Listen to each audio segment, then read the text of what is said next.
Hey everyone, welcome back to Immediate Movie Reactions. I'm here to sing Drop. This was a Regal Monday mystery movie, and I know that the movie itself has become sort of a meme as the trailer played before freaking everything, and it was always kind of the same trailer. And unfortunately, it does give away pretty much everything in the movie.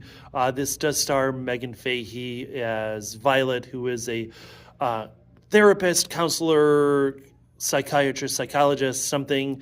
So she is recovering from domestic abuse, and it seems to be Brandon Sklenar, I believe his name is. That seems to be his thing to be in these movies.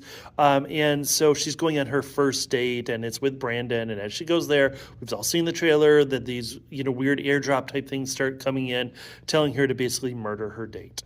And I was absolutely going into this movie thinking, this is going to be freaking terrible, right? This is going to be awful. And honestly, I was pleasantly surprised. I'm not saying it's good. It's not great, but it's not horrible. It's actually, I think, worth the watch. There's some camera work in this that is absolutely brilliant. I like the way the whole thing is set. Sort of, I can't believe I'm going to reference this movie, but like the movie Trap, which I thought was fucking terrible, right?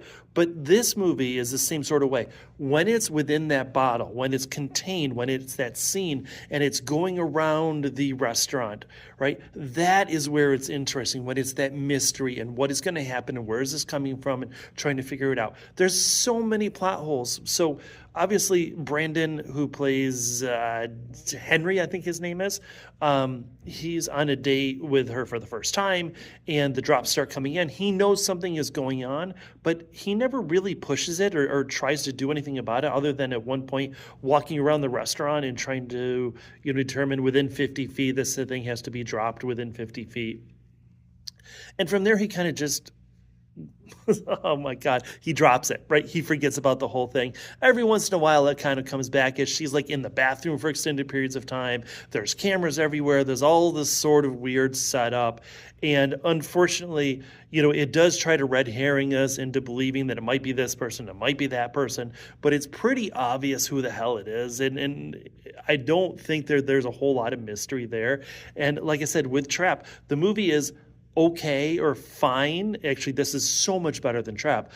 It's when they leave the restaurant that it becomes worse, right? Infinitely worse. Luckily, there isn't a whole lot. Most of this movie is set within that bottle, right? It's set within that small restaurant setting, and they do some really cool. I said the sound as the drops come in, and you're hearing the buzz, buzz, buzz, and as the conversation drops around them, as she starts to focus. I like the way they do the text in the background. Sometimes she'll be in the bathroom, you'll see the text, and you just see it echoed in the mirror as kind of fading away. I really like that. There's one scene where she goes into a stall, and as she sits down, she's looking at the cameras around her house, and it like panoramas around her. That was absolutely brilliant. Unfortunately, there are also some scenes where everything they do this a lot, right?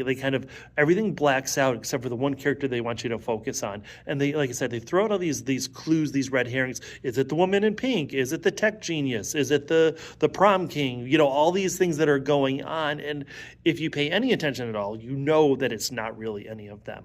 And then, everything kind of culminates, and whatever, she gets ahead. Of course, she figures it out, right?